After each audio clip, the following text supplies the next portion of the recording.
Okay, we're getting ready to go live here. No, wait, I'm supposed to talk. I don't get to stand and look at you all. I'm supposed to You can do anything. I'm just gonna walk around. They can be This is the first time y'all been in here? Since February of Okay, we're live now. Quiet, buddy. Then you drive up the road, you can just We'll call this meeting to order on June 1st, 2021. And our Tanya's already done the attendance for the roll call. So President Boney, thank you for coming here to meet with us today, and we'll just go ahead and just get started. And Awesome. Appreciate that you give. My pleasure. I am not going to stand in a room full of people and look at the screen. So for those of you who are watching online, as I walk out of camera frame, please listen along. I'll turn around and see you. There's not a camera back here, but it's good to be with you all in person. As Regent Brinkley pointed out, this is the first time you've all been together with one another in the same rooms ever as a Senate, and that's a remarkable thing. I appreciate the opportunity to do this every time I get to. Personally, I want to begin with a point of personal privilege to say thank you. You represent all of our staff, and the year that we've been through is unlike any other that any of us have experienced, I hope. And let's not do that again. So thank you for being nimble, flexible, all the extra effort, all the heavy lifting, and all of the way of thinking differently about how we continue to meet our mission in a world that's unlike the world that we were used to. Now, I've said this to every person almost who reports to me. And Susan, you can confirm this. David, we've just done something to ourselves, and everybody out in internet land, I want you to hear this. We've just done to ourselves something that we don't actually understand what that is. Sitting at home in isolation, engaging only through computers, many of us, some of us have been more in person than others. The effect that has on us as human beings, we don't know the full toll of that yet. But I know what I felt like just 2 weeks ago. And I'm sure all of you have felt at some point in this year just completely spent. There is a reason that we extended the ability to take 200 hours of vacation time across July 1 again. And it's this: you got to take care of yourselves. I know how hard it is sometimes to leave. It's really hard for me. I know how even more difficult it is to unplug. But I'm telling you, this is not a request. This is a directive from me. Take your vacation time.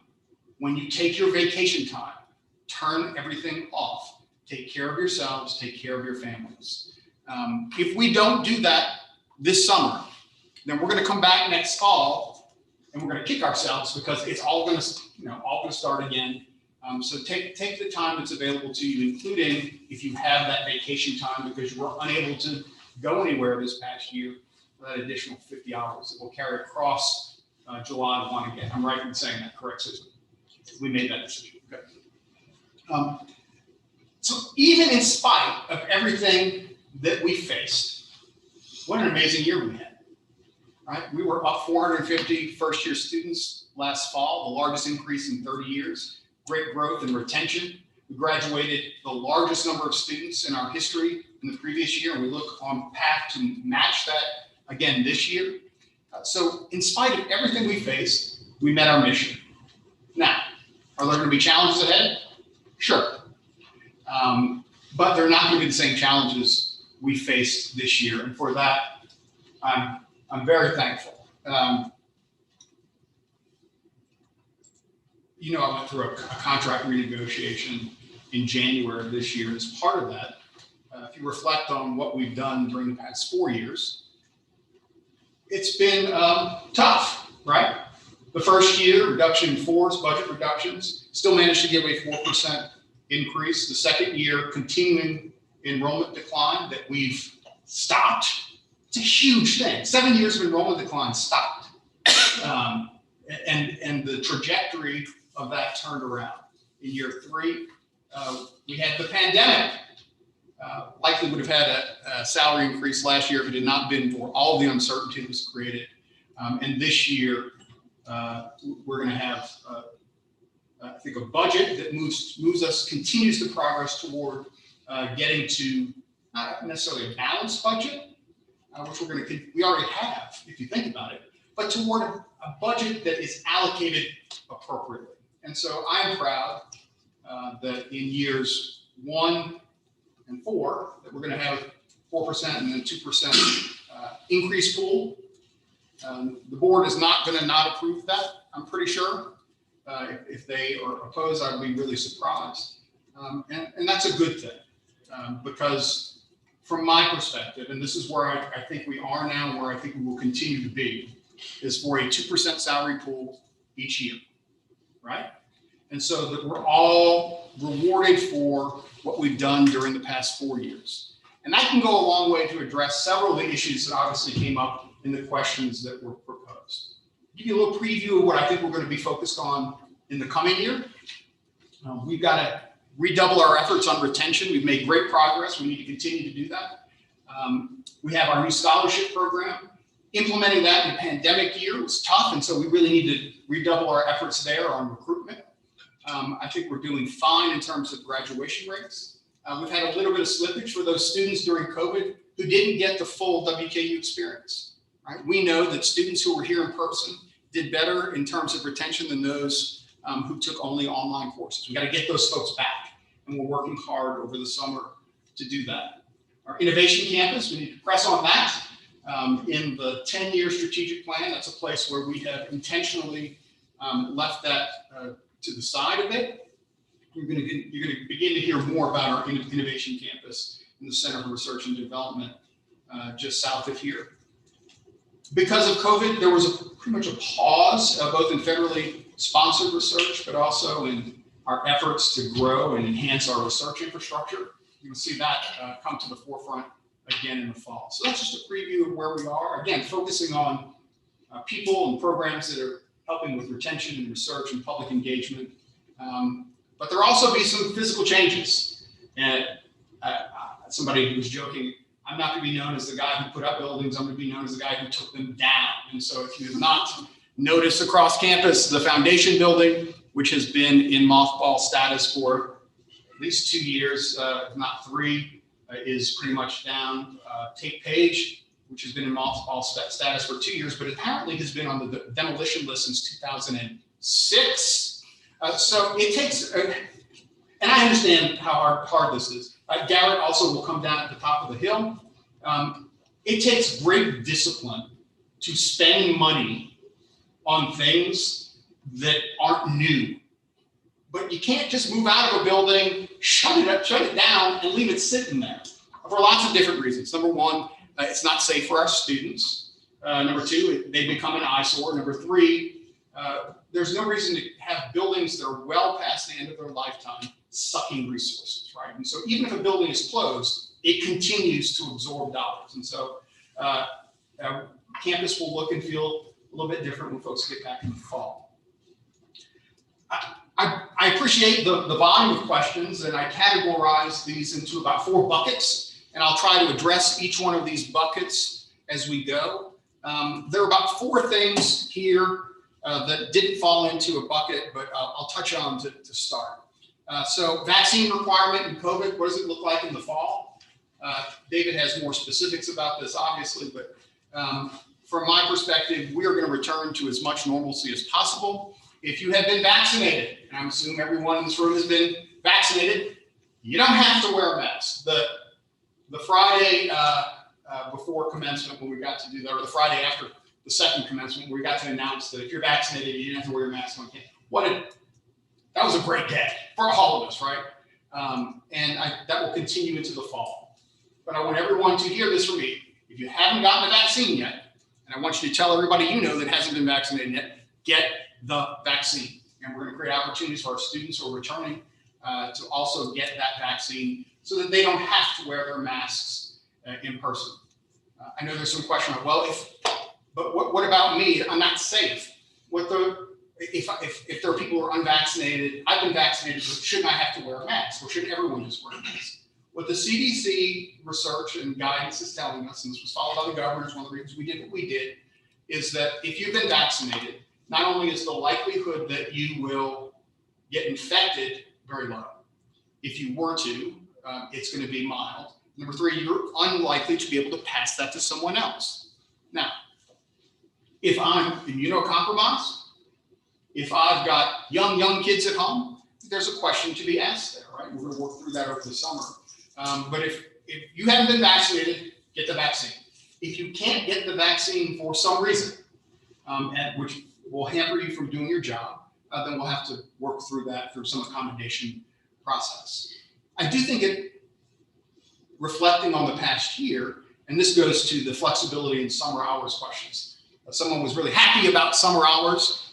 You recall in year 2 when we were unable to give raises, that we essentially created an extra 10 days of flexibility for folks. So if you're a WKU staff person who's been here long enough to get that 4 weeks of vacation and 2 weeks of winter break, and now 2 weeks of flexibility during the summer, you find me another employer where you're going to get 8 weeks of time. And I will encourage you to please send that along to me. We've worked really hard to have flexibility. And I know it was tough when we first started doing this during the summer. We can't possibly do this. I can't get everybody together on a Monday or everybody together on a Friday. And then COVID hit. But you haven't been able to get everybody together almost any time in the past year. Yet we still continued our work. So for the person who wants us to do away with summer hours, no. But I do think that we're going to have to be eminently flexible as we go forward.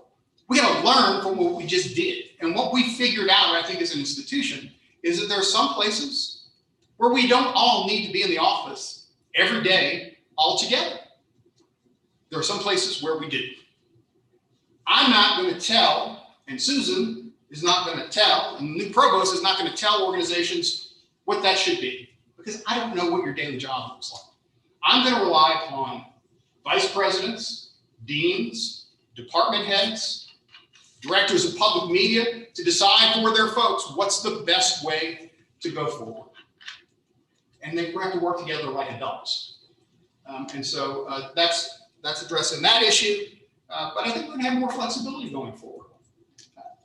Look, there were Friday afternoons where I sat in my office at 3:30 before I had to go do something that night. And I'm looking around, there's nobody else here. I'm like, why am I sitting in my office? Well, because that's the way I was brought up, right? You don't leave until it's leaving time. And I think that what we've learned is that we all can have a little bit more flexibility in our lives if we manage to get our jobs done. It doesn't necessarily matter where we're sitting to do our jobs. I know there are portions of our campus that have not been on campus since COVID hit. That's not me. I'm not sure I want to live and work that way. It's not why I got into this business. I actually like people. But there are some folks that want to be able to do that. I think you're going to have a range from people that you may never see in person again. I hope there are very few of them, because I think in person is important for lots of reasons. But then the other end, there are folks who can't do custodial work from home. You just can't. And so there is an equity question here.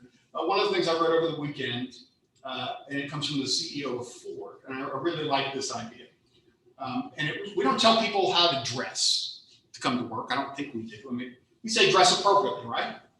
Well, what we're going to have going forward is we're not going to tell people how they need to work appropriately. So there's some trust involved here, that we're not going to abuse the flexibility. And I think we demonstrated this year we haven't in most cases. And so I think that's the way we're going to proceed there. Pro cards made me nuts too. And so I'm going to say for everyone who has a pro card and had to go through 15 layers of requests to be able to put gas in your car before you drove to Lexington, or whatever else you needed to do for your organization, I'm sorry, but thank you. We had to create intentional organizational friction to make those decisions a little more painful for everyone. As of July 1, we will be going back to the way essentially it was. Susan will be haranguing your VPs and directors in a way that perhaps we didn't before. But if you're an end user, we're going to relax back to where we were on the P card and purchasing. We had a tough goal to meet that I'm really proud of, and we met it that way. So is that. Childcare. That's something that I think is an issue for us to work on together during the year. I know it's expensive. I know we have some childcare available in Jones Jaggers, but it's very limited and for only certain folks. So it's an issue. It's not just a WKU issue. It's an issue for our nation, our Commonwealth, our city. All right, now to the meat of the issue, and I'll tell you how I saw these things, and you can decide if I'm right or not. 4 buckets: budget, number 1, which I'll talk about. Number 2, raise pool and salaries. I already made the news there, but we'll talk about that. 3, the compensation study and compression, and 4, VSIP and what that means. These things are all integrated, right? You're not pulling one policy lever in a vacuum. They all work together, but I want to go through them and talk about them, at least from my perspective, how these work together. So first of all, on the budget, there was one question about why did you ask for a 2% salary increase, but link it to the CPE tuition increase? And I talked about this at the Board of Regents meeting, and I think it's important for everyone in here, as you represent your constituencies, to understand how the budget works from my perspective. Number 1, I appreciate I'm president. I'll get questions around the budget, as will Susan. But remember, we put a different process in place a few years ago. So it's not me and the EVP and the provost sitting in a darkened room with scary music on the background, telling you what the budget's going to be, and then unleashing that on the organization, right? We try to create some more input from all across the university. So Mike, you have sat on the Budget Executive Council. There are faculty, there are other governance partners that sit on that, students, faculty, a dean, a group of folks who sit together and year after year, I hope, with some turnover, but not complete turnover, take a look at our budget and try to decide what it is we need to do. And at some point during the course of a year, usually at the end, like April, that comes to me and Susan and the provost. But it's really the first time I'm heavily involved in it. I know what's happening. I get a sense of the conversations. I will nudge and push. One example of that is I was very clear with the EVP that one of our priorities this year was going to be how do we create a pool of dollars for increases, a 2% pool. These are all trade-offs. And in that room, I know there are hard conversations around what trade-offs exist. And so I'll give you an example. There is a $4 million line in the proposed budget around eliminating a distance learning fee. It's not just a $4 million line. That's $4 million that we have to find and apply to that line. So you could say that 2% salary increase, 2% tuition increase, which generates about $2 million in additional revenue, could be applied to that $4 million hole. And then we'd only need $2 more million to fill it completely. That's a choice. It's a policy choice. And that group made that choice. Also made the choice that we're going to have a 2% raise pool and also a 2% tuition increase, given the $4 million decline in fee revenue that we'd be getting. But there are really only 3 ways you can get more revenue in a university budget. It's more enrollment / retention / recruitment. It's a tuition increase, or it's state appropriation. You know the battles we've been having around state appropriation coupled with pension. I'm really pleased with where we wound up this year. Because of performance funding, because of our strategic plan and the way we've been organizing ourselves, we wound up with a state appropriation that was $1.7 million more than last year. We have to continue our performance for that to continue next year. The state put $20 million into that model. Also created a floor for all the institutions so that we won't ever dip below where we were last year. That's important for some of our more challenged universities. My hope and my expectation is that we'll actually meet what the leadership of the Senate and the House have said, is that we want to get another $20 million in the next budget year and an additional $20 million in the subsequent year. If we're able to do that, we'll be making good progress on state support of the university. And as we win our share, I think we're well positioned to do well in that competitive space. Those are the only ways you can increase revenue, right? Tuition increase, more students, dollars from the state. And we've been challenged, at least since I've arrived, on 2 of those, if not all 3. But we made headway. The state, enrollment, retention, and I think that, again, that's why we will share in that 2% pool. Now, compression is a huge issue for us as an institution. This connects to visa, but it also connects directly to where we are in the compensation study. So when we hire new positions, and the compensation study, we're not stupid. We're not going to use the numbers for 2018. We're going to use the new numbers for today to take into account inflation when we have those bands in the fall. But every time we do an external search, what do we do through HR? We take a look at what does that salary information look like competitively. Otherwise, we're not going to get any talent. But what does that do? It means for new hires, they're going to come in higher than folks that were hired a decade ago or 20 years ago. Part of that's just the reality of how higher education works. It's not a WKU problem, it's a higher education problem.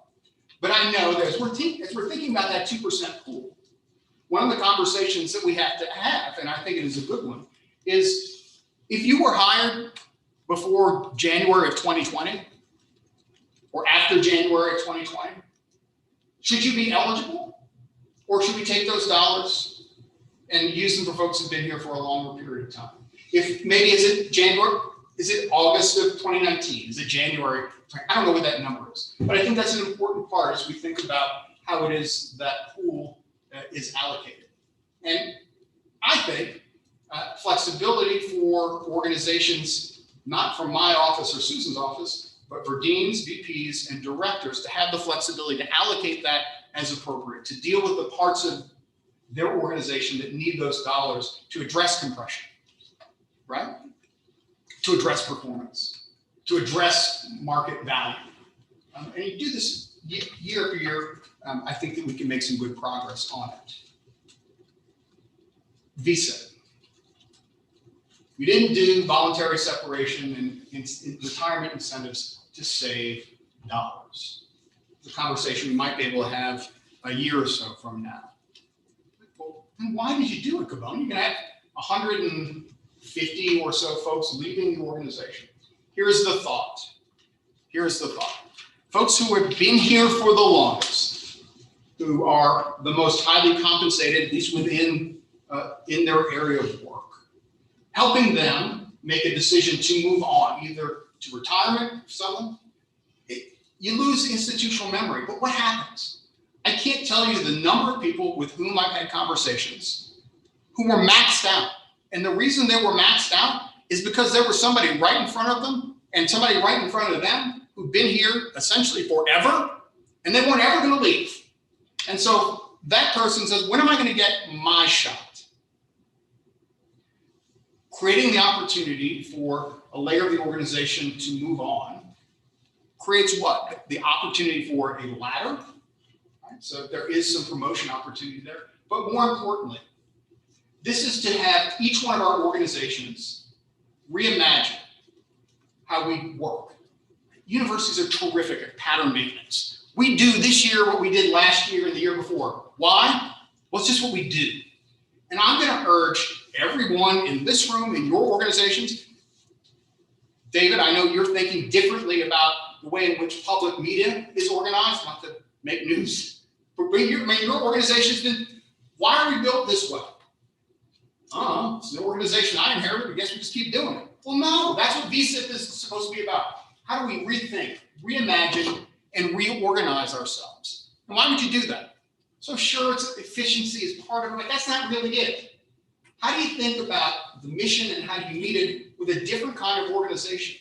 And perhaps most importantly, how do you reconceptualize those positions to create additional responsibility, additional scope of effort, and this is the most important part, how do you use that again to address compression, right? So if I've got somebody who's bust and hump, who needs more responsibility, but we didn't have any flexibility, All of a sudden, I got 3 people in my organization that aren't here anymore. We got to figure out how to do the work. But unlike 2018, we got to figure out how to do the work differently. And how do I reward the folks that have talent to help them have more resources for themselves, but also to have more responsibility and grow them in the organization? That's one of the things that VSIT is really about. Here's the other thing it's about. Just because someone vacated one of those positions doesn't necessarily mean that position will come back. As a matter of fact, we've had this conversation. As far as I'm concerned, all of those positions, poof, they no longer exist. Now, I know, what do you mean they don't exist? I know the work's still there, but the positions don't. Why not? Because we got to have the conversation as an organization. What do we need for what comes next? And you know how hard this is among staff to have people move up and over and be flexible and nimble. When you think about faculty and their efforts, we can't take as an organization a faculty member who teaches Italian. I don't think we teach Italian, so I think I picked the right thing. You can't take an Italian professor and ask them to teach 4 sections of intro to math. They're not a flexible resource. You just can't do that.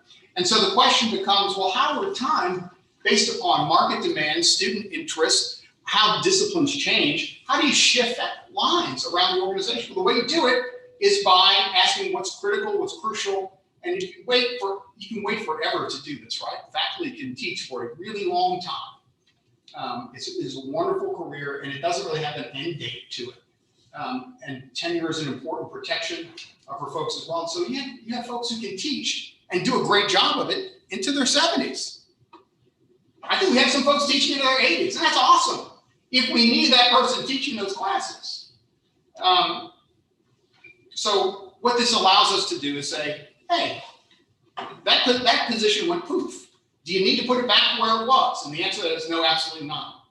Deans are going to have to rationalize, create a rationale for the provost for why it is we might need to hire another position, one like that or one similar. It doesn't just automatically go back to the same department. And the same thing is true with the whole organization. So it creates, some institutional organizational churn. I was looking at last year's, it's probably 2019 data, it was last year's fact book, at the number of faculty appointments at the full professor, associate professor, assistant professor level over time.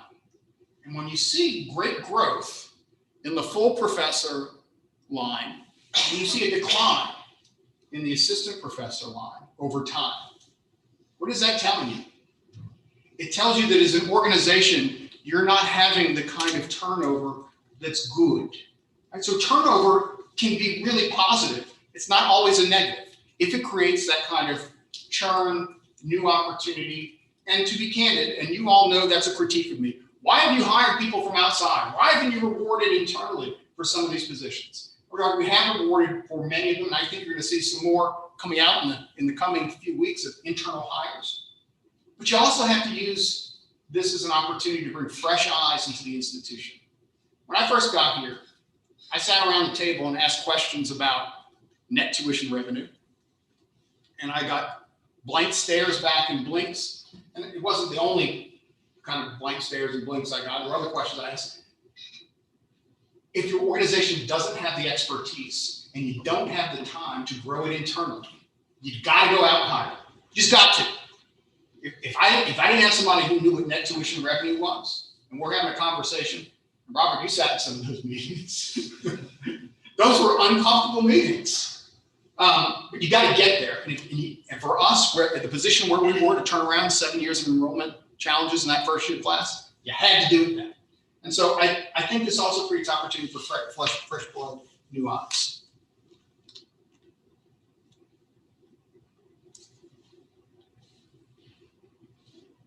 The last thing is budget. I think I've said most of this. What do we look like for fall? This was one of the questions. It's been a tough year for recruitment. We are in terrific shape. given everything that we faced. As of now, we look like enrollment is likely to be flat overall, maybe up some. But the reality is we don't know yet. Typically at this point in the year, you're focused on one thing, and that's yield. But we have a challenge, not a WKU challenge, we're gonna be fine. We have a challenge as a Commonwealth around the students who typically would have applied who didn't. If you look at our applicant pool, while the percentages are pretty even over different pockets of students, first generation students in particular, but also students of color, have applied at a lower rate. And you know the work that we've been doing in those communities to help bring folks here who are going to be successful and graduate. And all of our retention efforts focused on that. If I'm a student who's never had anybody in my family go to college, and I don't have a high school counselor who's able to have that conversation with me about college should be in your future, this is something you can do. Hey, there's a Hilltopper guarantee. If you have $1 of Pell eligibility, you can go tuition free. That's tremendous. We haven't been able to have those conversations. High school counselors have been doing all they can just to get kids to graduation. And so we're continuing our work now, not just on the yield effort, but a parallel effort around applications and getting those folks in the door. And so for those who are concerned about enrollment, I'm going to tell you, take a deep breath. We're going to be in good shape. Somebody said that we're going to blame no raises on a drop of enrollment. So first of all, if you get your information from social media, don't. It's wrong. It's if you're tweeting about me on a Saturday, that says more about you than it says about me. There's a lot of nonsense out there. So we're going to make sure that we get enrollment to where it needs to be. Next year is going to continue that effort, but don't be concerned about that for the fall. And pension. We know the pension pressures that we face. I'll be in Lexington tonight and Frankfurt tomorrow, working on this issue still. I'm thankful not just for the appropriation, but for House Bill 8, that really took care of a portion of our pension obligation for KERS. This was a really good outcome for us as an institution. There was the possibility, you know what the obligation is versus the amount of dollars that we have available. And one of the things that we got the legislature to approve is that in the next budget cycle, they will cover, the intent was to cover the totality of that increase. That would decline by 10% for the next 5 years or so. Meaning that at the end of 5 years, which would be an increase to the amount of revenue we have, or decrease the amount of revenue we have, that it would come to stasis, meaning the state would pay half, we would pay half. It's a better place than we were 4 years ago. It's not 100%, but it's a solution that was, to be candid, better than the other solution, which was to exit the system.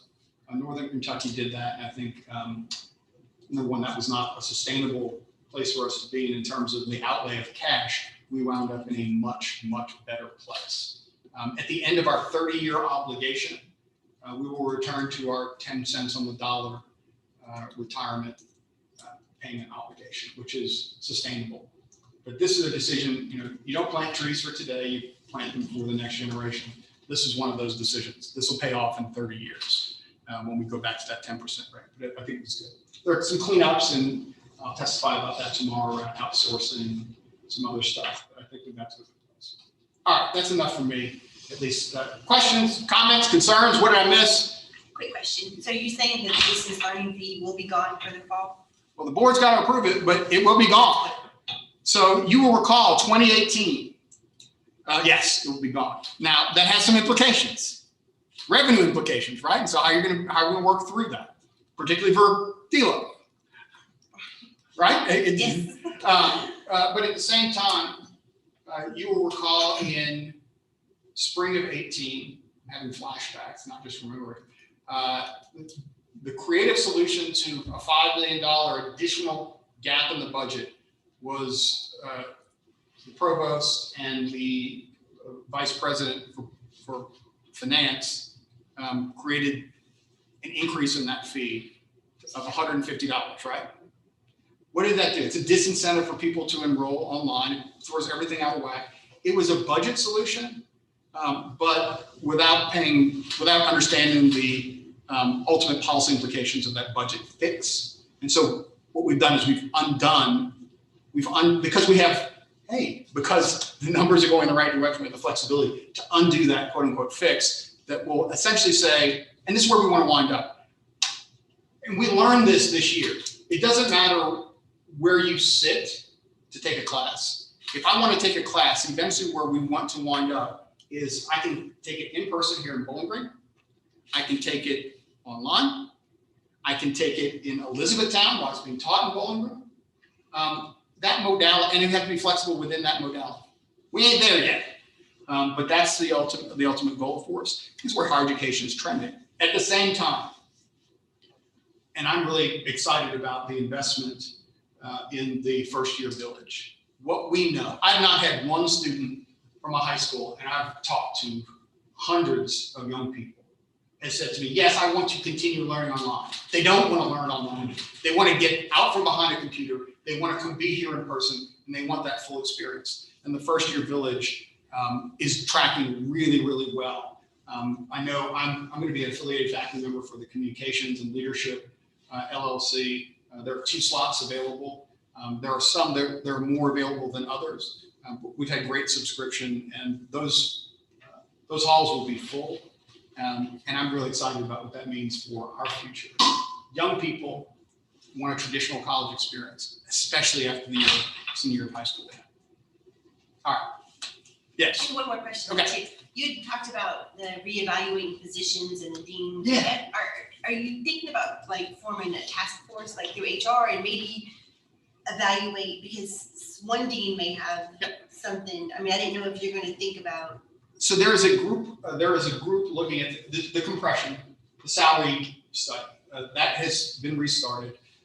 We'll have some portion of that available in the fall to be able to use for decisions around that raise pool. That will continue into the spring. And to be honest, it's something a university should be doing pretty regularly. Otherwise, I mean, looking at a salary study from a decade ago makes no sense.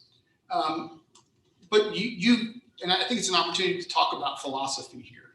Again, decisions made at the center sometimes won't capture what the challenges are in an academic unit, in another unit. There was one question, well, when are we going to get free to use our own budgets? Oh, sooner rather than later, because I don't want somebody in HR making a decision for a dean about how they need to allocate their resources. Sitting in the president's office, there's no reason for me to be telling someone in student affairs how they need to spend their money. I don't know how they need to spend their money, but they darn well better. And so from that perspective, I think you might have deans that have different kinds of organizations within their college. So you think about the difference between Ogden and Potter. We have 2 new deans coming in, 2 terrific new hires. And they may look at their organization and say, well, you know, we're going to go in this direction, we're going to go in this other direction. And the internal organization might look different. There's a reason we hired those 2 people, because we trust that they have the expertise, the knowledge, and the ability to do what's in the best interest of their college and the institution. So I think there has to be some oversight. You can't just say, well, we're not going to have administrative support any longer, right? I mean, and look, if you think about it over time, that's been declining anyway. But here's an example. I'm losing, and she's affiliated with marketing communications, someone to VSIP who is very valuable because we expanded her job. She was doing budget and processing, not just for marketing communications, president's office, everything under. She's gone. And I'm not assuming that you've not had this conversation. She's like, well, you can't just replace the position, right? And I'm like, I know I can't, but how am I going to do this? And don't say they're going to do budgets, but I got to do my pro card processing in the evenings after I'm done.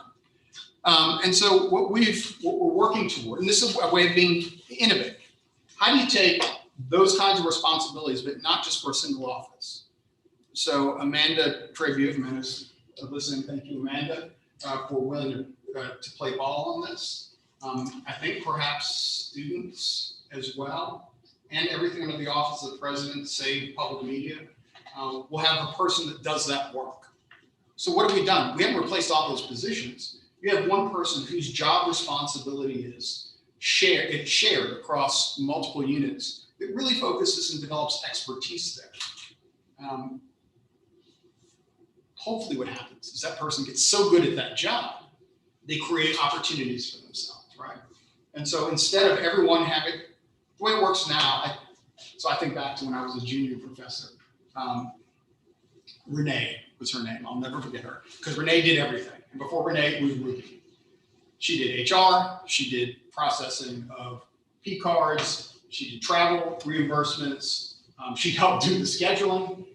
She did e-paths, whatever they're called. But she had expertise in none of this, right? And then you had that replicated all across the organization.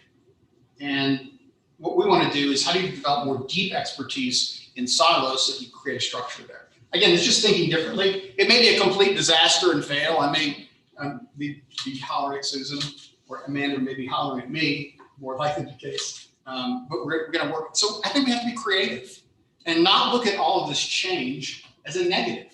How do we leverage it and mobilize it and use it as a positive? And so that's how I choose to get out of bed every day, right?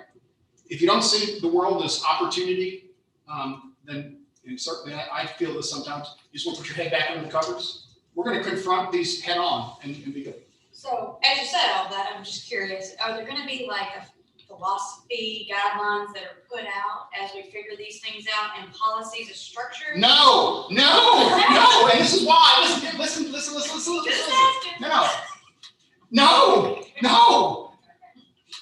Dress appropriately, work appropriately, reorganize appropriately. This place cannot run like a high school where the principal decides everything we write down in black and white what we're going to do, because this is not a black and white world. And if we make it black and white, then everybody's going to be unhappy. Here is my hope. We've hired the talent and promoted the talent to make the best decisions for the organization. Then get out of the way and trust them. Get out of the way and let them do their jobs. That's what I try to do with every person that works for me. And every person that works for me knows that's the goal for their organization. I don't need to be fiddling around with whatever's going on in your shop. I just don't, because unless you're going to put a camera on my shoulder, and you don't want to do that. Trust me, I have no idea what goes on. But yeah, we're not. So this is, and I come from the private university world. It's what I grew up in. Here are the two policies we need as an organization. I understand black and white creates cover it. Do the right thing and don't do stupid stuff. If we followed those policies, 90% of our problems will be done. Do the right thing and don't do stupid stuff. So I appreciate the question. I think it's what we're trying to move toward is empowerment, right? Of leadership, not at the top, but all across the university. We've been talking about this for 4 years, which is why I appreciate the question, the opportunity to get excited about where we're going. I think that's still an answer to that question, that you're empowered. Like, that's still an answer. It's that there's not a set of rules. It's a direct, but don't go look for the piece of paper that tells you what to do. Yeah. That's the luxury of all of that, is that if we are getting away from that type of structure, that opens everything up across campus, where before HR confines of how we were structuring things and the way that, you couldn't use this title for this position. I mean, that inhibited us in a lot of the things that we did. So that is a wonderful thing to hear. We can't let the bureaucracy stop us from doing our jobs, number one. Number two, Susan and I have had the conversation. We have an opportunity in human resources. VSIP has created this to evaluate what we're doing and how we're doing it. Meaning, let's go get some folks who didn't just grow up here, who know how HR works all across the country at institutions that are worse than us, that are better than us, that are different from us. What can we learn from them? And how do we use that to build what we're going to build? And I will encourage every dean, every vice president, all of you in this room, go see what the world is doing. And how can we don't make it up on our own. How do you copy and paste the best? Right? How do we have flexibility? How can we be nimble? And how can we the budget model? And I know the RCMs made folks crazy, and we're not there yet, right? We continue, and I want to say this. As much as I appreciate some of our young, intrepid reporters, budgets are really difficult things to understand, even for presidents. There is not another $7 million in reductions coming. That $7 million was $9 million. It's the same amount, right? Except we didn't make permanent reductions. So we made $2 million more in permanent reductions, but that $7 million, it's just that 9 is going down to 7. That will eventually go down to 0. So it's not; these are not additional reductions. We're just managing toward that ultimate goal. But I was just reminded that the decentralized budget model does the same thing. It says to a dean or a VP, essentially, this is how much money you have to run your organization this year.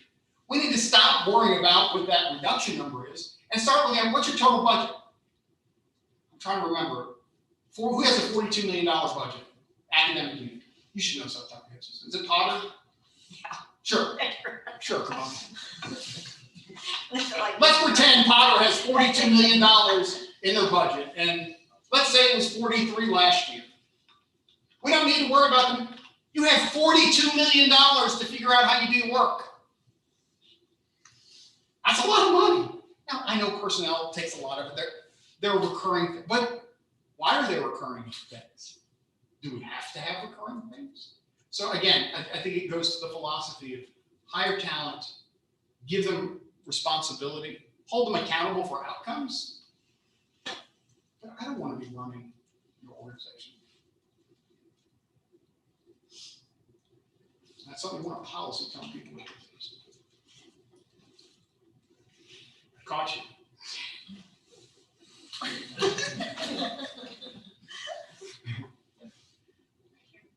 You've spoken about how VSIP was not done to save money, but to increase responsibility and reimagine the organization, whereas the positions will no longer exist. When people absorb the extra responsibilities of another job, will they be compensated accordingly aside from the 2% raise? And if so, who is responsible? I think this is exactly what I'm talking about. Yeah. The person who does the reorganization is the one who's responsible, right? Yeah. And so is it beyond the dollars you have available? Sure. Do you have other money that you can reallocate? Sure. If you have those dollars available, absolutely. This is the thing. So if you've ever lived in the real world, the color of money doesn't matter. It's all green. You come to a university and well, you can't possibly spend this dollar. Why? It's a blue dollar. We can only spend red dollars on personnel. Why? It's just the way it's been set up. Does it have to work that way? No. So no, I think we got to have that flexibility as an organization, right?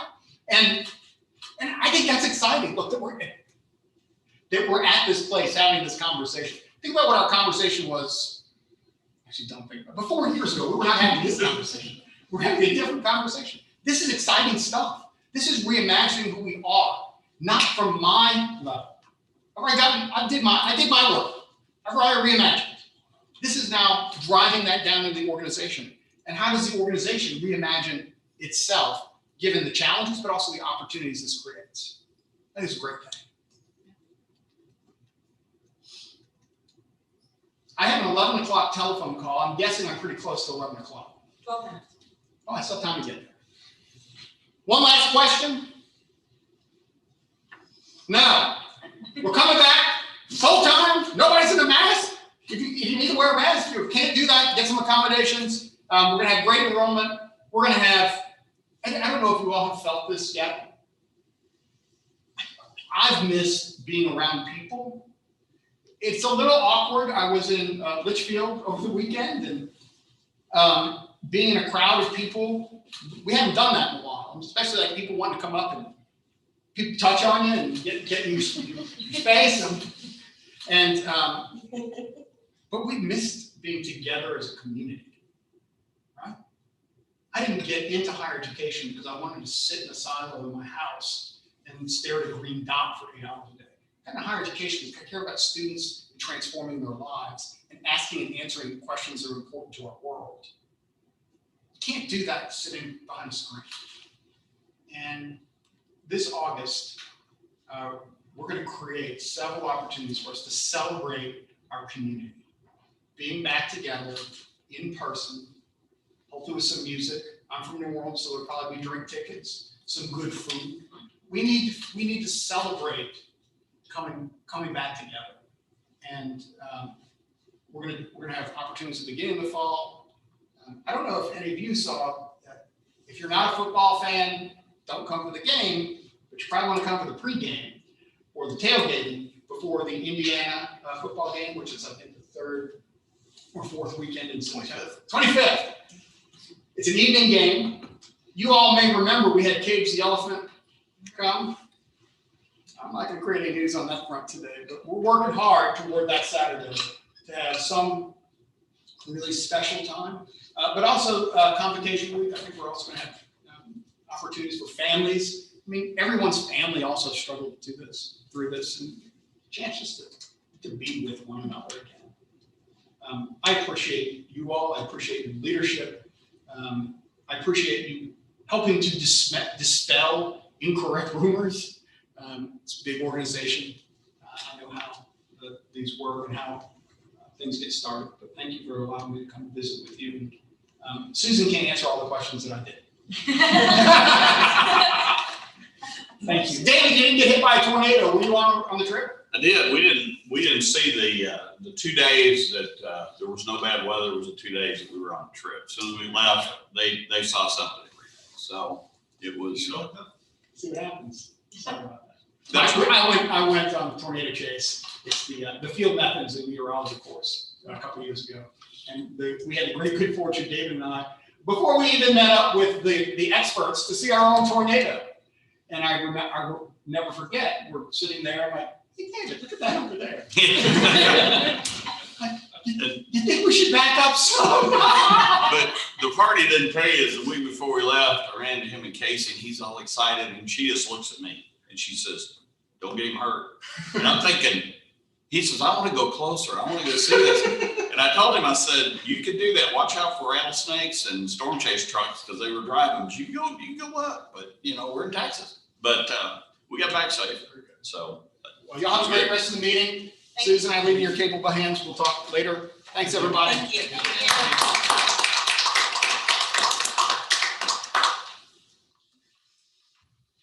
Know what I have left to talk about.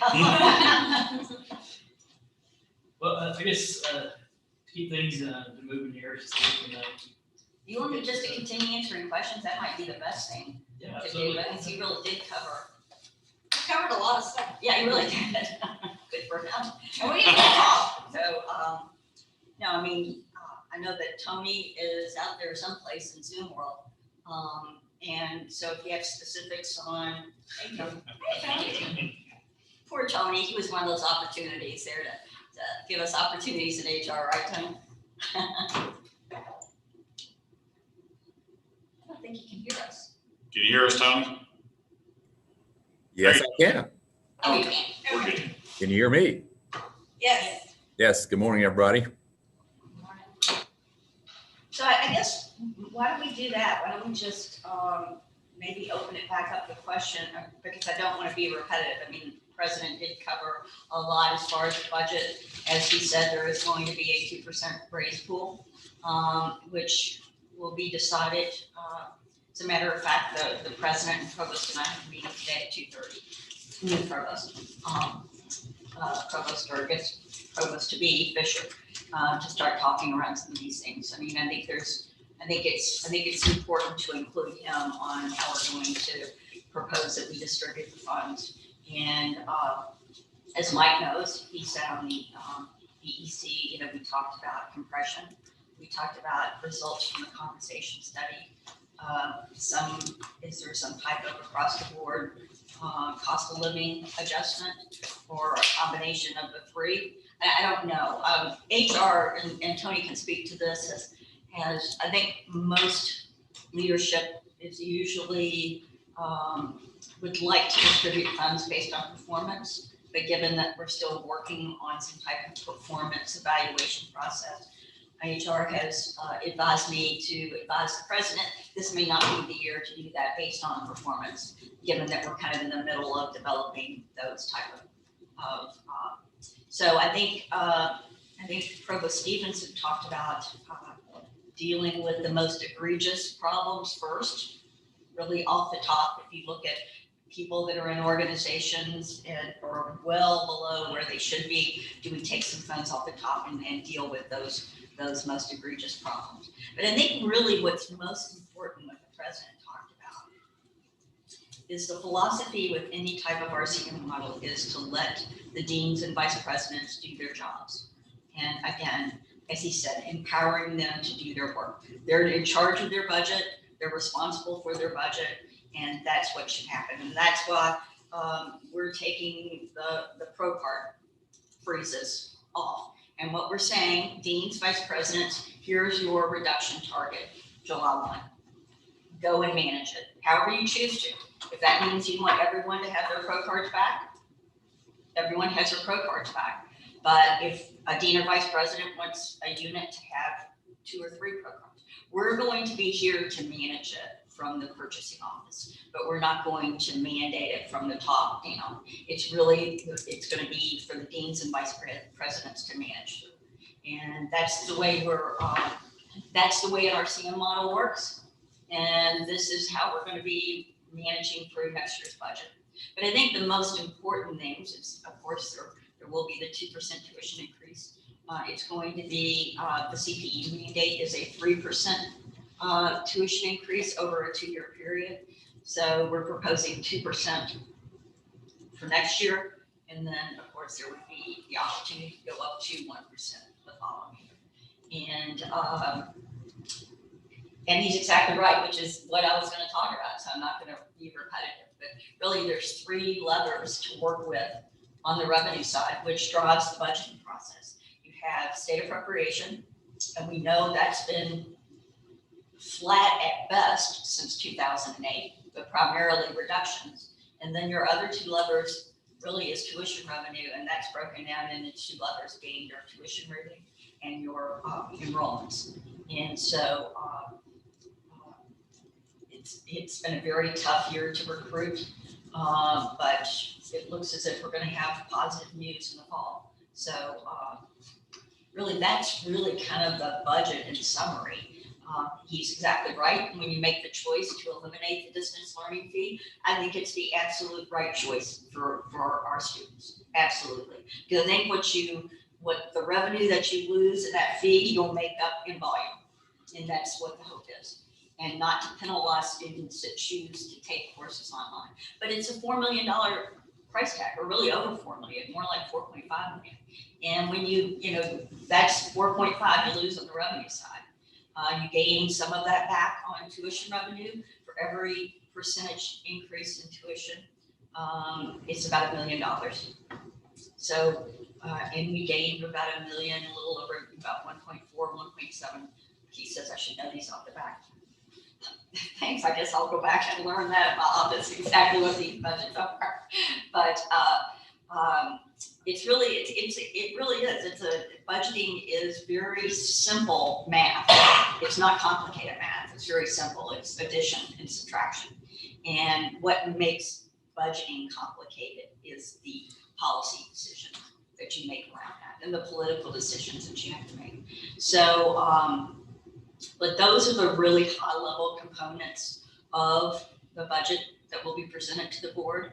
And we're doing some, to be quite honest, I was hoping we wouldn't be to this point this year, but I'm sure you all know Becca, she left for a different opportunity, and Brian Denny has stepped into her position and is kind of learning and doing as he's learning and doing. And so we're, he reminds me, he's very positive and reminds me daily that we're going to get this done, Susan, we're going to get this done. And I'm like, okay, we're going to get this done. So he's in the office right now, working away to get the budget balanced. And really what happens from a budget office perspective, you have to get all the numbers in the system and everything balanced out before you can develop the reports or generate the reports to develop the narrative that we take to David and the other regions in a couple of weeks. So the budget book is probably, I had these grander ideas of how it was going to look different this year and how it was going to be better. And that's probably for next year. This year is just to basically get it done. And we're going to have a staff in place going forward that we don't have this. I think, I probably maybe push people a little bit too hard into that typical budget person that does that.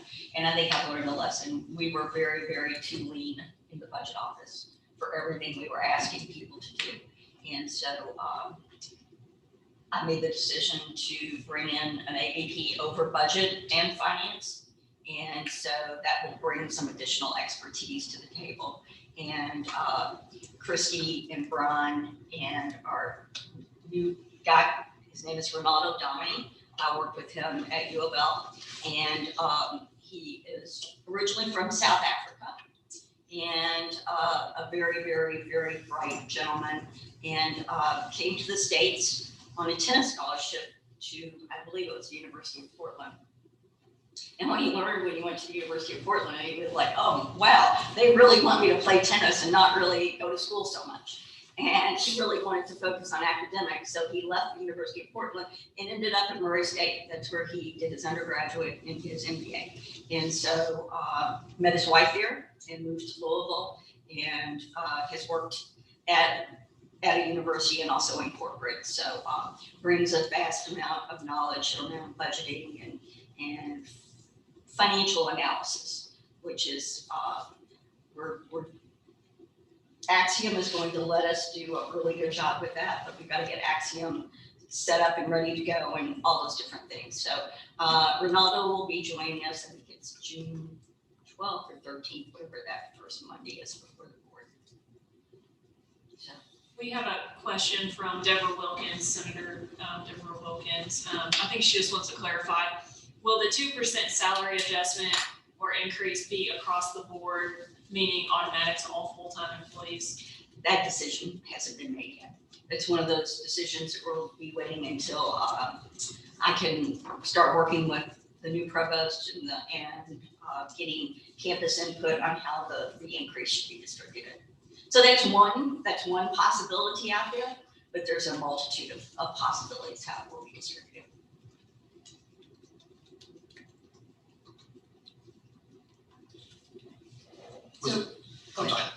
Was it mentioned that there's two parts to the compensation pool, year 1 and year 4? Is that what he said? So I feel like early on it sounded like it was 4%. Was that? That was year one merit. Year 1 merit. He was talking about, I guess, Okay. his year. Okay, his year and then his first- 4th year. Okay. Yeah. And so I think the hopes, what he's pushing hard is for a ongoing 2% pool every year, a minimum of a 2% pool every year. I think he feels as if we're to the point. Now, to be perfectly honest, you can say that now, but you just don't know. You don't know all these variables that will impact that in any given budget. You don't know what the state's going to do. You don't know what enrollments will do. But I think we have, Robert knows this, he works in that area, but I think we have a good plan for enrollments going forward. So the hope is that we're getting the budget to the point where we can start focusing on having a compensation pool every year. Would you define that as a clear priority? Yes. You said that you were meeting with the provost today shortly to discuss the 2% raise pool. Well, we're going to start talking about that and talking about other things. Right. Reduction. The current 2% Yes. that we're talking about For the next year. July 1st budget. So obviously, if it's recommended by HR or anywhere else on campus, faculty side, as a 2%, we'll say COLA, that would be a flat 2% to everybody. That would be kind of like mandated, but couldn't a department individually opt out to do their own thing with their 2%? Like, is that something, can staff Senate make a recommendation on what we think would be a good So, way of using that? Tony sitting up there would advise me that not to go outside of a central guideline of salaries, as far as a general salary increase pool. But again, I think that's something we have to start looking at as far as what we do going forward. Do we want to have central guidelines as to how we want to distribute it across the university? Or do we want more decentralized approaches? And I think that's where the input from this body will be helpful, the input from the faculty senate and other campus constituencies giving us feedback on best practices and things like that. Because, I mean, seriously, that's pretty much been the standard. That's what I dealt with for 30 years at Louisville. I mean, you had a central salary guidelines, and that's how it was distributed. But I think there's, we can certainly look and research and all those different things. But I think, Jordan, it's very clear to say it's a clear priority. Because I guess I took that as what he was saying, what President Bunny was saying was that he was going to empower departments to have autonomy to make those decisions in regards to the budget and the 2%. And maybe this year, until we finish the compensation study, it might be the recommendation to do that across the board. And then after that, it might. Yeah, I mean, I think, Emily, I think those are all the things we have to look at. And I think, there's kind of like salary adjustments can be made in a couple or several different ways. I mean, one is a salary pool that you put in a budget and how it's distributed. And then there's different types of salary increases, like someone brought up, I forgot who it was, about if people take on additional responsibilities because of VSIP or because of reorganization. That in particular is what he was talking about, focusing. That should be up to the deans and vice presidents about how to compensate people for taking on additional responsibilities. And if they wanted, I'm sure Anthony's heard about, I've been working with Jeffy, our IT area is woefully understaffed when we look at benchmarks. And so Jeffy has been working with me on developing plans within existing budgets on how we do things differently and how we restaff this area and how we adjust how maybe Mike's job might be changing a little bit going forward, and how you reimagine organizations to just what the president was talking about, giving people opportunities to be. If I was a business / budget person, I would be or let's say a really young, and I don't mean young as far as physically young, I'm just like a new person on campus, hearing about an opportunity he's talking about consolidating business operations and giving people the opportunity to, rather than just be pigeonholed into one particular department, taking over a whole area of responsibility.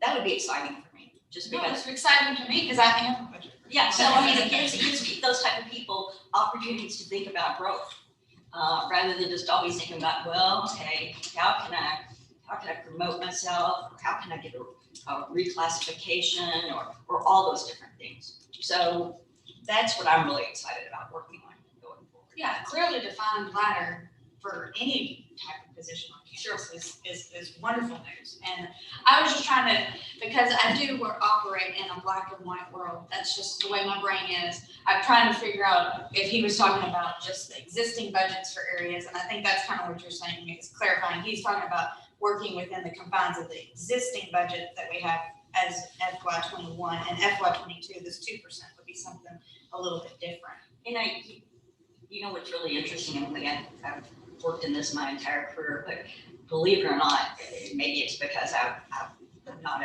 if Christy's watching, she's probably laughing, but I'm not a CPA.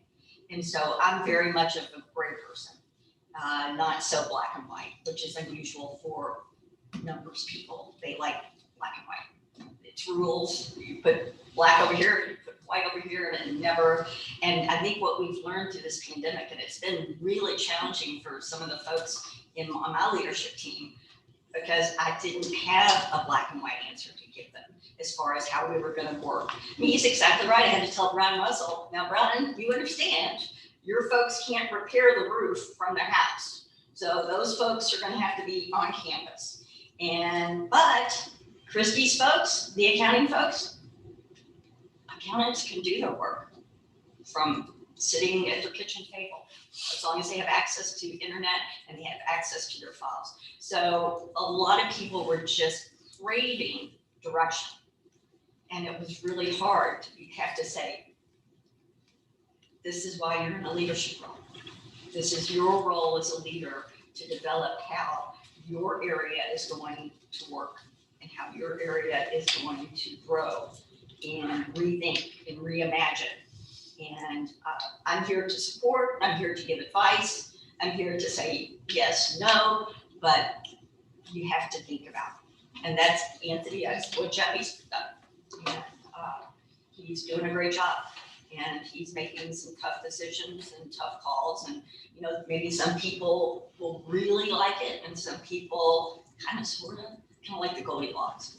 And will be just right with it, you know. So I'm excited. And, you know, I know it's changed, but as he said, we've lived through 14 months of significant change. And so I think it's a great opportunity for campus. I really do. If we do it right. And, you know, it's really interesting. We're being shown on YouTube, so I wonder if I say this. So I think about this. I think about two moments that he talked about that it brought back memories of my 30 years, several times in my 30 years full. So I'll never forget the then president, who was also here for a while, Dr. Ramsey.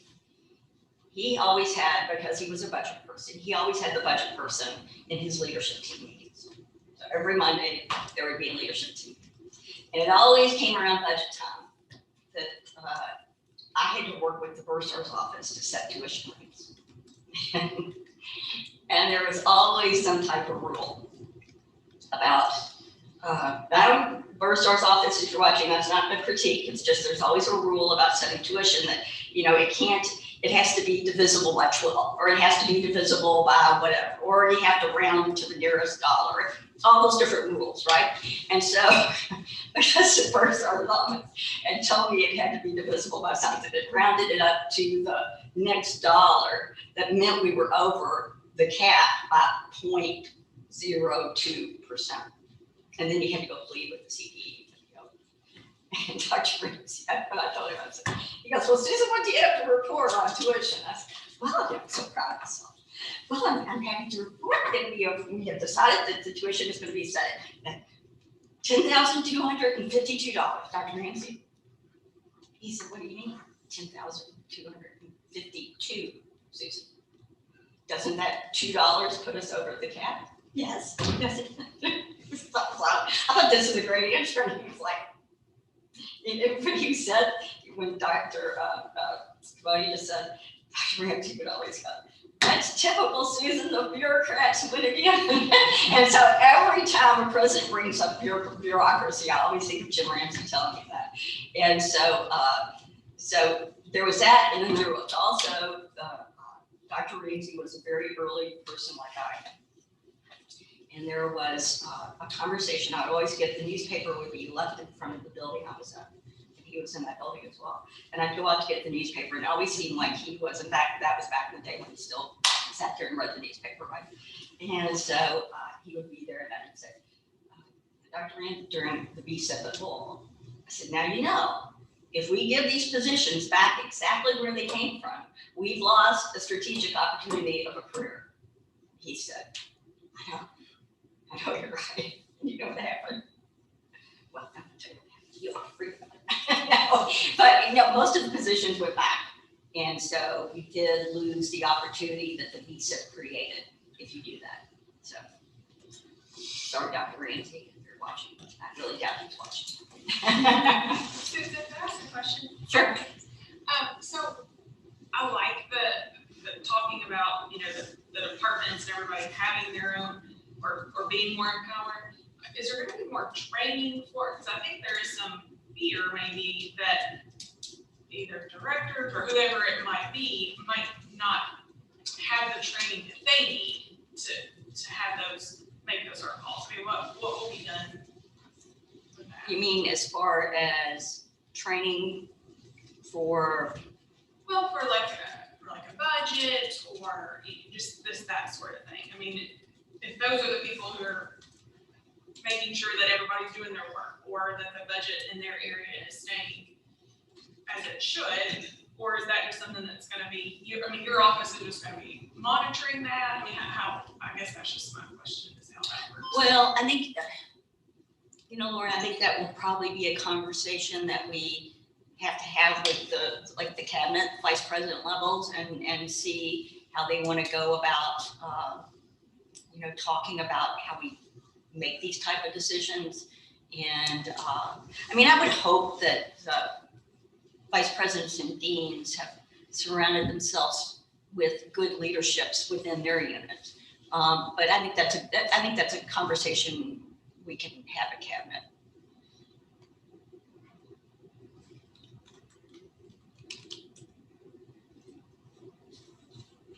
It's 11:15.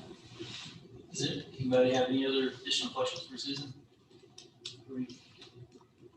No? Question? Thank you. You're Thank you, welcome. Susan. Thank you. Thank you for coming. I thank the president for covering most of what I was supposed to talk about. He did a great job of sitting there thinking, that's why he's the president. Let's just. Is I there thought I anything- did a really nice job too. Huh? I thought I did a really nice job too today. I stayed quiet. Tony sees a short time. I guess we'll know that Tony's leaving, taking the VSIP opportunity, and good for him, right, Tony? I'm sorry, I didn't hear the last part. Since you're going to be taking the VSIP opportunity, so your actual last day on campus is what, June 18th? June 18th, yes. I think I have 14 or so business days left, yes. Not that you're counting or marking off. Right.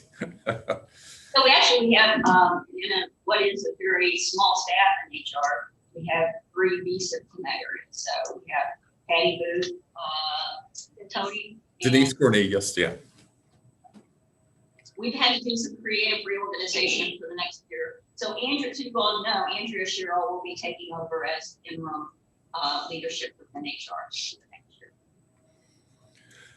Hey, Mike, just allow me to say thank you to the Senate and to the entire group. I've been working with this group closely since 94 or so, back when it was called Staff Council. And so, again, it's been a great experience. You all have grown, matured, and I think a much better organization than, when it started, and your involvement and interest and participation across campus is very good. And so, again, I've just enjoyed working with all the personalities and individuals over the years, the chairpersons and so forth, members, and many of you, of course, I've worked with in other capacities as well. And so just wanted to wish you well. Thank you for your good work. Thank you for your interest in our staff employees. Thank you for your work with me and our team. And I just wish you the very best looking forward. So thank you very much for that privilege this morning. Thank you, Tony. Okay, so let's go ahead and just go on with the agenda. So we'll keep this, because we do the office reports. We'll keep mine brief, but I just want to thank each of y'all for all the work y'all done this year. It's been a very challenging year. This is the first time that we've actually seen each other face to face, and first time I met you ever today, but in person. But we've been a lot of meetings together, and I just want to thank all of y'all for doing the work that we've done during the pandemic, working remotely and trying to do what we could for staff. Y'all been a great group to work with, and I appreciate it. So I guess the only thing I really just want to bring up is Doug has started working on updating the bylaws, and there's a few more changes, and Tanya is working on those. And for the bylaw changes that we voted on this previous year, to get those updated on the website, so hopefully we'll get those up soon. And well, I guess we probably should have done the minutes first. But our agenda is all out of order now. But I do know that Emily said there was one correction she would like to have made on the minutes. Yeah, on their treasurer's report, it says foundation account balance. was 3,668, and that should be PNG index. That's the university account. So if we can just get that change on the minutes. So, The yeah, foundation account, that's, we don't have anything in that one, right? That's Okay, so the ENG index is the one. Yes. Okay, thank you. is any other changes need to be made to the minutes? Okay, all those in favor of approving the minutes with the additional changes that we just brought up? Motion to approve. Second. Thank you. All right, those in favor, say aye. Aye. Those opposed? All right, motion passes, it's been approved. Okay, does anybody have the officer reports they want to give? Emily, do you want to give us, is there any changes on the? There's no changes on the balances, so the current PNG index balance is 3,583.17, and the College Heights Foundation account beginning and ending balance is 1,386.40 for the month of May. Thank you. Does anybody else have a report? That's the College Heights, right? Yes, Oh. College Heights. I do The not other one have- is the dedicated foundation. I do not have a report, but this is my official last meeting, with staff senate. I have accepted a position with WKU in the faculty line. So, I will not serve out my second term, so to speak. And so I just want to say I thank you all. Keep up the good work and fight the good fight. And it's always okay to stir a little bit of trouble up. But I thank you all, and if you ever need me, I'm still just over there at Technical Complex across the street from David Brinkley. I think in North. So I'll still be here. Thank you, Lauren.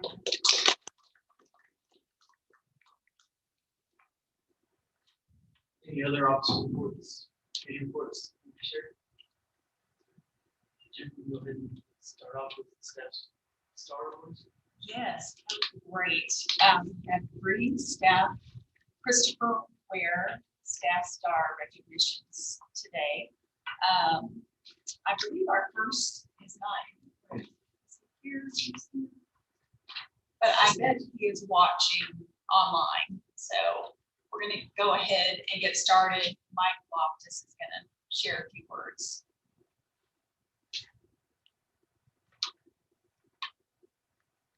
Okay, our first award recipient for the Staff Star Award is Luke Akridge. Luke has significantly helped the office of sponsored programs by developing web-based record management system with internal approvals and automated notifications. This is a very large project that Luke worked tirelessly on. In addition to the development of the system, he devised mapping to transfer over 8,000 existing grant records into the system. Furthermore, his work on this project was diligent and focused. He took time to understand our processes and needs, and often suggested possible improvements for functionality to ensure ADA compliance. The system went live in October 2020 and has streamlined many functions in the OSP office. Similar products can be purchased from external vendors for $1,000 ability to customize and limited and add additional costs. Furthermore, we have likely have paid for ongoing maintenance and support. Luke's expertise to develop this system in-house was a great savings to the university, and he designed it in a way that can be easily maintained and updated as needed by ITS staff. Luke is a valuable member of the IT team and a pleasure to work with. He constantly goes above and beyond any failures, any failure, and feels whenever needed. I've also worked with Luke a couple years. A bunch of us share an office together, and everything they said about Luke is just spot on. Just a tremendous asset to the university, and it helps anybody whenever we can. So on behalf of staff senate, we want to thank you, Luke, for all you do. And Luke, we have a, so you weren't here, it will be here this morning, but we have a certificate for you that we're going to get to you. And appreciate all the work.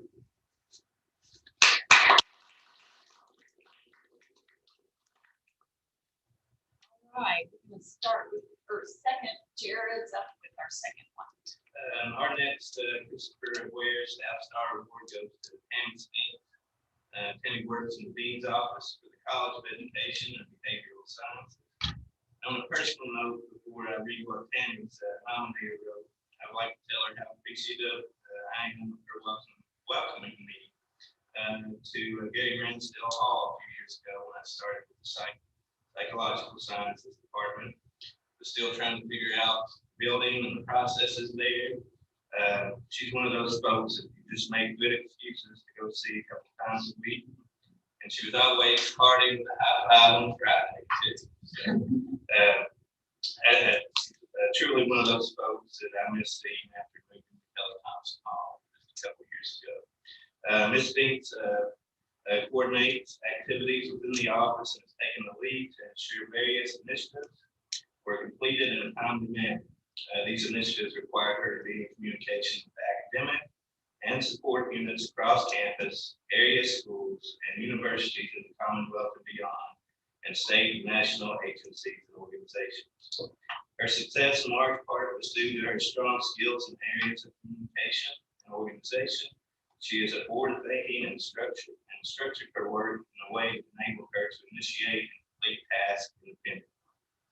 She possesses strong interpersonal communication and organizational skills, and effectively and efficiently carries out assigned responsibilities. Ms. Fink's contributions to WKU truly reflect WKU's motto, "The Spirit makes the Master," and she is deserving of this recognition. On behalf of Staff Senate, we thank you, Tammy, for all you do for WKU.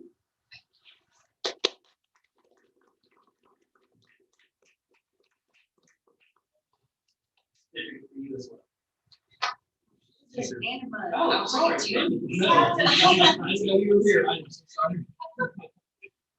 Can I get a little snapshot, slow motion? One more. Thank you all.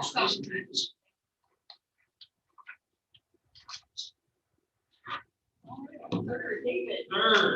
David Howard. As the ex officio member of staff, our third Christopher Ware Staff Star Award goes to David Howard. David is the Director of Environmental Health and Safety here at WKU. I'm going to read what they told me to read. That's what we get in trouble. David has put forth above and beyond for the Helping on the Hill before and during the entire pandemic. He's worked countless hours on end every day to ensure the health and safety of our students, faculty, and staff. He has done everything from transporting COVID-positive students to shopping for this, to transporting them to shopping for the students to ensure their basic needs are met. He's led the charge in an ever-changing pandemic.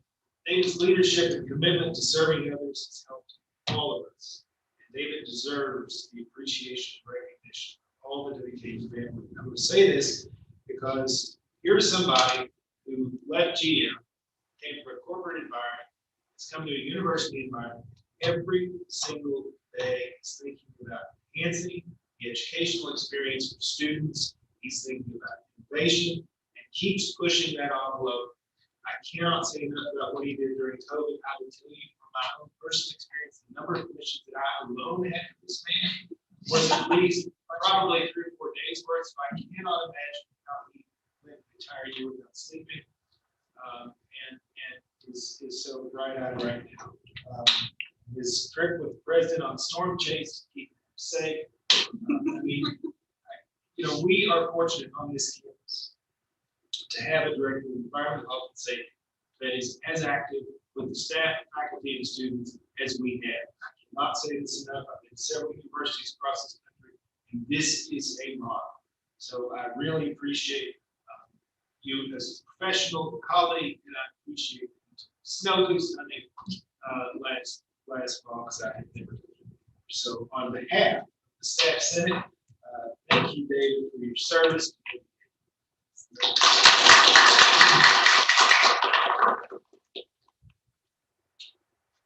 I appreciate that. And again, as I've said time and time again, it was not just me. I had company those long hours with a lot of folks and then everybody else in this room, all the faculty and staff doing their part. Thank you. David. All right, thank you so much. You also received a lot of questions from me. Well, For staff, so. Well, that's everything on the agenda, so I guess we can go. Is there any announcements? No, we're gonna do that during lunch. I don't think there's any announcements going forward, so this is the last time this group will meet, and the next staff senate meeting will be with the new rotation of staff and members coming in. We can break for lunch now.